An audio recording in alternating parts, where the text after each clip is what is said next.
So, good morning, ladies and gentlemen. This is Morten from Inkish. Today I have two of my very good friends, Anthony Thirlby from the UK and Steffen Franzisi from Germany. But also part of this conversation is ChatGPT. So, good morning, all three of you. Good morning. Good morning. Good morning. Happy to be here. Fantastic. Just for people to understand the premises of this, in the latest version of ChatGPT, the 4.0 version, and now ChatGPT can also listen to a conversation and participate, and it works almost like in real life example. And we thought it could be fun to talk about the future of the printing industry, or at least the 2025 predictions, and see if it has any relevance to the views that the three of us have. So for now, ChatGPT will only listen, and then when we address it directly, it will come with its view on it. So, guys, first of all, as I said, great to see you. Let me start with you, Anthony. You visit a lot of printing companies around the world. What is your view on, let's say, on current situation before we talk about the future situation? I think the current situation is... I'll be here when you're ready for my input. Thank you very much. I think the general outlook in terms of European market is obviously a huge consolidation play going on across mainland Europe and obviously in the UK, and then obviously what you announced yesterday in Scandinavia with the guys at Exacta and ATA. I think that's a sign of things to come. But I think there's a lot of uncertainty in terms of what the small to medium-sized enterprises see as their future. You've got a very noisy environment now in terms of capital equipment about inkjet and continuous and sheet fed and all of that noise that goes on day by day. So a lot of confusion. But then you get to the Americas and Mexican and Central American market, which is slightly different, where there's still a huge opportunity for a printed product to drive true marketing campaign and ROI in that space. I have a tendency to believe over there that they're a little bit more protected in terms of the volume that's available as well. Certainly, if you look in terms of the Mexican market, as I said before, Morten, they've got a huge export capability now in the packaging arena. So, summary, a lot of uncertainty. I think I've changed my mind during 2024 that I believe the big size guys are going to get bigger. Mm-hmm. And I think the small to medium size are into do I realize my asset in my freehold, or do I go and join a bigger organization where I can actually realize my customers' opportunities? Steffen, you are I think I don't say anything wrong if I say that you're a medium-sized commercial printing or Accidentdruck in Germany, specialized in the magazine market.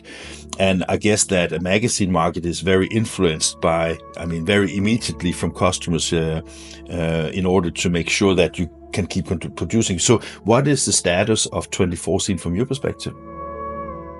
I'm here and ready to chime in whenever you need me. Perfect. So we are a middle-sized company here in Germany, and we have actually, I would say, three places where we work. The first one is the magazine market, which is one of our biggest markets. And then we do have a lot of digital printing already. That's the second market.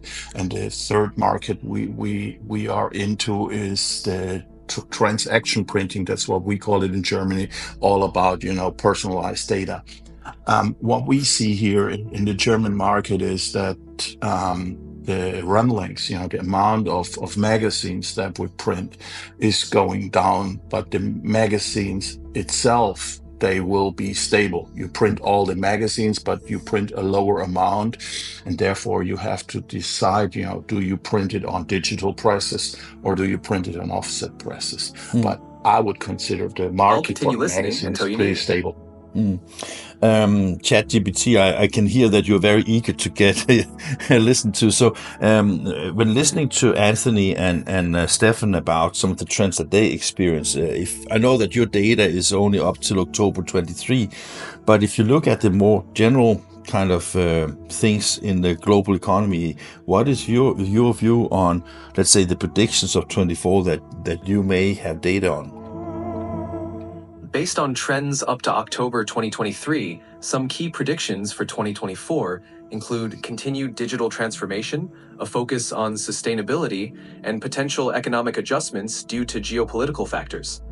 The printing industry might see further shifts towards digital and sustainable solutions as well, Let me know if you'd like more details on any specific aspect. We will get back to you in a second here, so don't worry about that. Anthony, when you mentioned the Latin and North American market in particular, is that also because, as you say, they may be a little bit more gated than the rest of the world, but when you look into the future with Trump as president, where he's already now started to talk about tariffs, both towards China, Europe, Mexico, and Canada, do you think that it will influence the Mexican print market? I think it'll obviously have an impact. I'll be ready when you need my input. Thank you very much, sir. I think there will inevitably be a big impact in terms of their export business, which has shown a trajectory of growth, 20, 30% year on year for the last 3 or 4 years. I think there's still an unknown requirement within the North American market, what that means for those guys producing, because obviously you've got an acquisition cost within that space. So I think there's an uncertainty. I think the guys are very confident in their own go-to-market strategy, will realize some of that opportunity quickly. You've then got the whole sort of Mexican American border around the Tijuana area, where I think there might be a little bit of adjustment about how the physical cost of producing print around there might change. So I don't think there's any clear indication right now, Morten. As you know, they say economically it's had an impact already in terms of what's happening in January. I was there while the election happened, while he was in. Ironically, I was there in 2016 as well, which I never realized. So I don't know if that's a good thing or a bad thing, but I'd say, like all of us around the world right now, as you said about, the global economic situation is a little bit of uncertainty, which has a huge impact on marketing spend for, especially in the global brand arena. However, as Steffen just alluded to himself, the physical use of a printed product is changing and evolving. And I think you and I spoke about this before. If you look at the American, Mexican, or global consumption of print, it's actually increasing in terms of transactions, not in terms of the volume of pages printed. So I think that whole situation will find itself. And again, what's happening with China in the book market is also a big equation going into 2025. Steffen, in the German market, you have in 24 seen, let's say, quite some troubles. You see Volkswagen. You see that you have now before time now a new election in February with maybe a new chancellor, right? You have a lot of things going on, and as Germany continues to be the locomotive of the economy in Europe, I mean, does these geopolitical things also influence your view on your investments and the future of Kohlhammer? I'll be listening. Just let me know when you'd like my perspective. We will. I think necessarily it will have impacts. We don't know the impacts right now because we are not able to foresee what's going to happen with the economy. I mean, everybody sees dark clouds coming. I feel a little different because, with every crisis, you have chances and you have to look at the chances and you have to find your right way. So for me, I'm looking forward into the future. We have big plans, what we're going to do going into more digital. We have plans, how to expand all the sales stuff. So we have to wait, but I'm thinking positive for 2025. So that also means that when you look at 2025 and being positive, also means that if you see fit for the right investments, then you will still do investments in 25. 100%. I'm here 100%. and ready to We already contribute when you're ready started for my an input. investment here. Trying to get more lean production. More lean production for us means we think about going more into that digital finishing, and we already started that. And why should we stop it in 2025? You have also been, I think, a front runner when it comes to use of robots, because I mean, for a mid-sized printing company, you have a vast number of robots. You just muted yourself, Steffen. Can you hear us? I'll be here if you need anything. Yeah, take it easy. Hey again. No. Whenever you're ready, feel free to bring me in. Yeah, sure. ChatGPT, maybe you just keep quiet until you're addressed. Is that okay? Sure. I'll only respond when directly addressed. Perfect. So, Steffen, back to you. There was a job out. I was just wondering because, I mean, for mid-sized companies, you have relatively high level of or high number of robot employees. That level of automation that you talk about in the finishing side, is that even further than robots with AGVs, or are you thinking in particular investments that are interesting seen from a PSB's perspective? I'm ready whenever you need me. It will be it will be a combination. We're trying to get products more lean. Like if you think about a conventional offset job, you have to print, you have to cut, you have to fold, you have to bind, you have to put it on pallets or put address labels on there. And now we're thinking going into digital processes, which means we print reel to reel, and then we take the reel, and the end of the reel will be a binded product on a pallet. So we need less people, less steps, and we have less conflicts between the operating people. Anthony, when you visit printing companies also, I mean, I think it's a fair assessment that Mexican economy is totally different from the German and the European economy. Do you see a level of automation also taking place there, or is it more about utilizing the technology to the max? No, I think if you look at, I've been fortunate this I'll be year. ready to contribute whenever you'd like my input. Yeah, see, ChatGPT, just shush, be quiet. So no, I think for me, Morten, in terms of, you look at what was deemed as an up and coming industry in terms of Mexico and Japan's the same. They've accelerated into offset analog technology into what we call push to stop. But secondary, in terms of as Steffen was just saying, reel to reel is a real interesting space. I've just spent the last 3 months working with a company in the US who specialize in the photo book industry.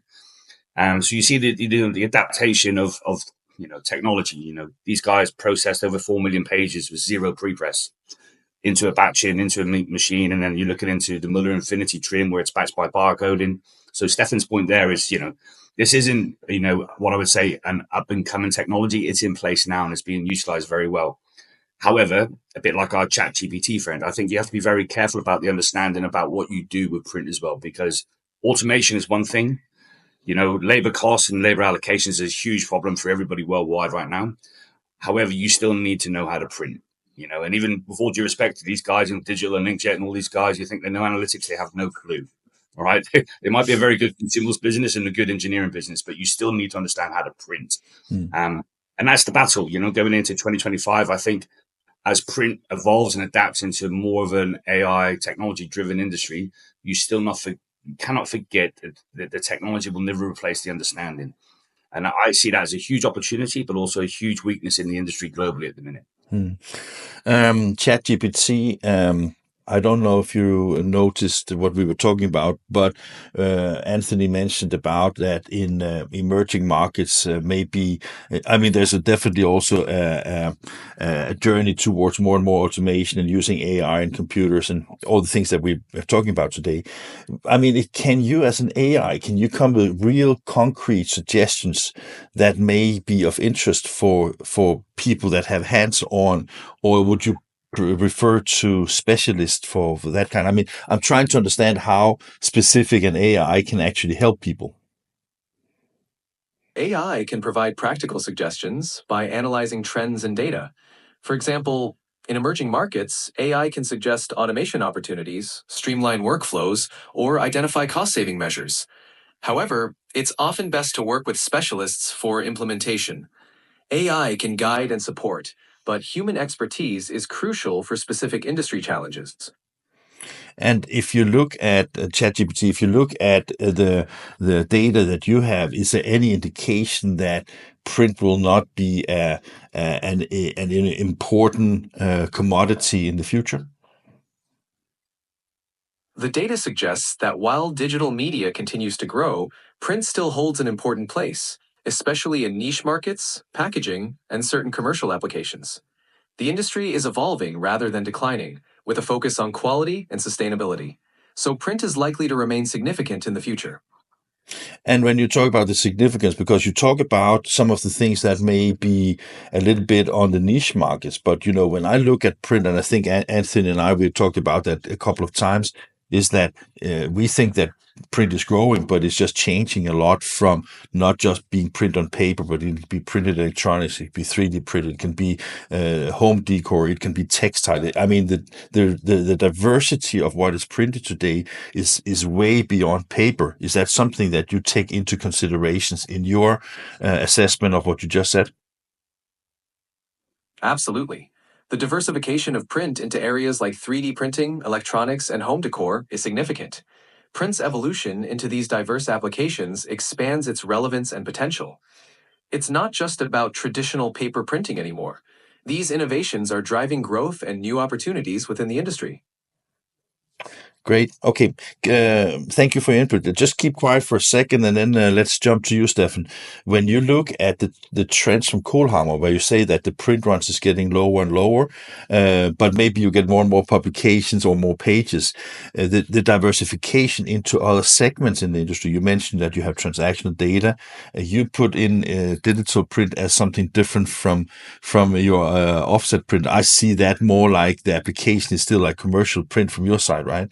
But are you looking into whether packaging is something for you to dig into, or textile or large format, or do you think that you should stick in that niche that you operate in? I'm here and ready to jump in when you're ready for me. Fine. So we, me and the management team here, we think about that a lot of times, but it's not thinking about, can you do that? Can you go in another market? You have to have the right um, the right things to do that. Like, if you go into cardboard printing, you need a lot of space, because there are so many so less sheets on a pallet instead of printing paper. So you have to have a larger and a bigger working place. So most of the times, or let me put it the other way, sometimes you are in a frame. You can't do that because of what you live and what you have. So for us, we decided to be a partner for our customers, coming up from copy 1 to copy 20,000, maybe 30,000. And whenever a customer has a need of stuff being printed in that print range, we will be the right person to do that. So your niche is basically still the high quality that Kohlhammer is well known for, and then basically be focusing on a specific, let's say, volume, and then basically just expand the geography that you operate in. Right. I'll be here if you need me. Good. That's what we're trying to do. We're trying to get as close as possible to our customer, try to understand their need and try to find a solution for their need. Like, if a customer comes up and wants to have stuff printed on a material which usually cannot be printed in digital, so we can do it in offset or the other way. But we find a solution for the customer. We're trying to be the partner for help. Anthony, I know that we've been talking about that before, because just so you know as well, Steffen, Anthony is. You have been often on LinkedIn talking about OEE, and it took me actually some time before I understood why you were so focused on it. I think actually that was when we met in person in the UK, because I have always been like, okay, but OEE is not important if you don't have the volume, and volume, if you don't have the volume with a very, very efficient OEE, then you don't have any profit. So basically that was like that. But I realized after I met you that the reason why you're so focused on OEE is that basically that in a very competitive market, if you don't have a high OEE, basically you can't compete with the companies that have that are the most efficient and being profitable with the volume you get. Is that correctly interpreted? Yeah, I think for me it was always about having the lowest operating cost per sheet. In a competitive market, maintaining a high ChatGPT. is Hey, crucial hey, for hey, profitability. ChatGPT, please. Just when only when you are addressed, please. But thank you. We will address you in a moment. No worries. Now I say Got for it. me, it's I'll always, stay quiet until you address me. for me, it's always about lowest operating cost per sheet, regardless if that was offset or digital. And then you look at the labor costs allocated against the product range you're going to sell, as Steffen rightly just said. I think it's a very smart strategy. You cater for the mass market. I think diversification is one thing. If you don't understand actually how you're utilizing your equipment in the business, especially with the investment levels that they are now, and then you look at technology dramatically changing every 3 to 4 years, so you've got to ensure that whatever capital base you're going to have on the floor, you're utilizing it to the highest ability, but ensuring that it actually maximizes what your customers' requirements are as well. So yeah, I say it's a focus, Morten, in many ways, but if you're going to go to market and sell something, you need to understand how you're going to produce it. And still going into 2025, it's amazing how many people in the world are still trying to find their space. So true. Last question, round of question, and I will start with you, ChatGPT. A lot of people are still speculating about where will AI bring us in the future? And I think it's quite funny to see that even though I think you participate in this debate on a relatively good level, it is still obvious that it is a machine that you have integrated into this conversation. So what is, it can of course be difficult for you to predict, but will AI develop into be a seamless integration between humans and machines? And will that also be able to be turned into action so it can actually do things, for example, in IoT environments or with robots and things like that?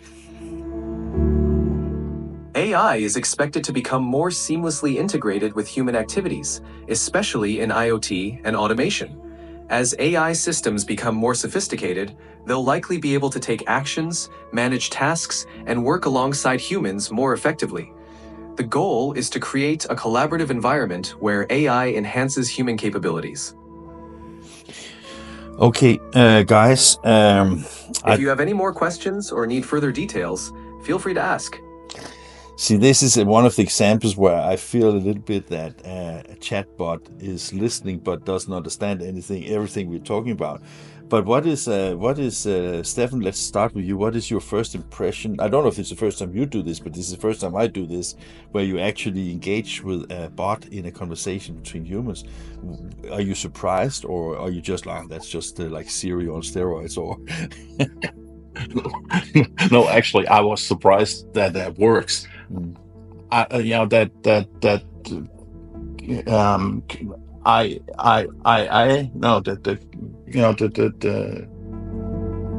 ChatGPT and all that stuff, that surprises me every week because it's getting bigger and bigger and bigger, and I was really surprised that works.